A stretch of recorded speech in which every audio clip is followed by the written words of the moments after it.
K. Bhagyaraj இயக்குனர் காலமான நிலையில் தென்னிந்திய திரையுலகினர் திரண்டு வந்து அஞ்சலி.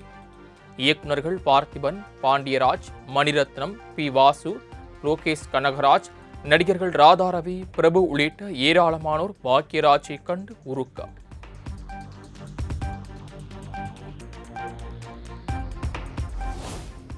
அண்மையில் வாழ்நாள் சாதனையாளர் விருது பெற்றிருந்தார் இயக்குனர் பாக்யராஜ்.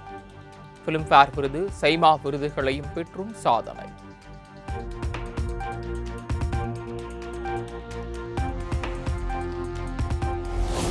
திரைக்கதை அமைப்பதில் மன்னன் என பெயர் பெற்றவர் இயக்குனர் கே. பாக்யராஜ். முந்தானை முடிச்சு, சின்ன வீடு படங்கள் மூலமாக தமிழ் திரையுலகின் வெள்ளி விழா நாயகனாகவும் உருவெடுத்தவர்.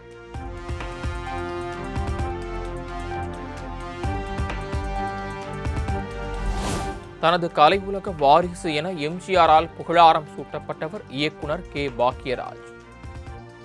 தாவணி கதவுகள் படத்தில் நடிகர் திலகம் சிவாஜி கணேசனை இயக்கிய பெருமையை பெற்றார்.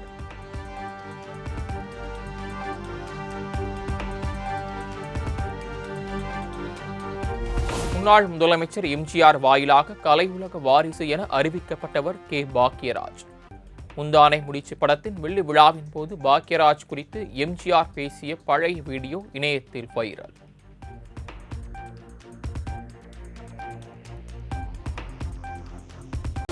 கே. பாக்யராஜ் இயக்குனர் காலமான நிலையில் தென்னிந்திய திரையுலகினர் திரண்டு வந்து அஞ்சலி. இயக்குநர்கள் பார்த்திபன், பாண்டியராஜ், மணிரத்னம், பி. வாசு, லோகேஷ் கனகராஜ், நடிகர்கள் ராதாரவி, பிரபு உள்ளிட்ட ஏராளமானோர் பாக்யராஜை கண்டு உருக்கம்.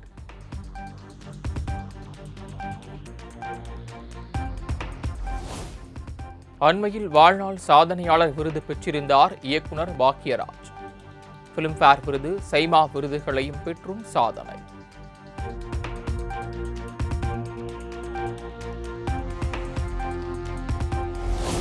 திரைக்கதை அமைப்பதில் மன்னன் என பெயர் பெற்றவர் இயக்குனர் கே. பாக்யராஜ்.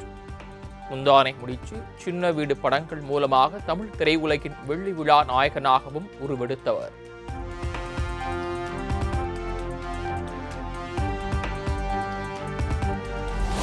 தனது கலை உலக வாரிசு என எம்ஜிஆரால் புகழாரம் சூட்டப்பட்டவர் இயக்குனர் கே. பாக்யராஜ்.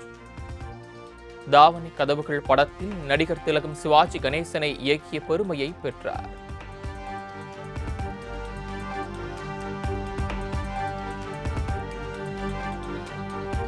முன்னாள் முதலமைச்சர் எம்ஜிஆர் வாயிலாக கலை உலக வாரிசு என அறிவிக்கப்பட்டவர் கே. பாக்யராஜ். முந்தானை முடிச்சு படத்தின் வெள்ளி விழாவின் போது பாக்யராஜ் குறித்து எம்ஜிஆர் பேசிய பழைய வீடியோ இணையத்தில் வைரல்.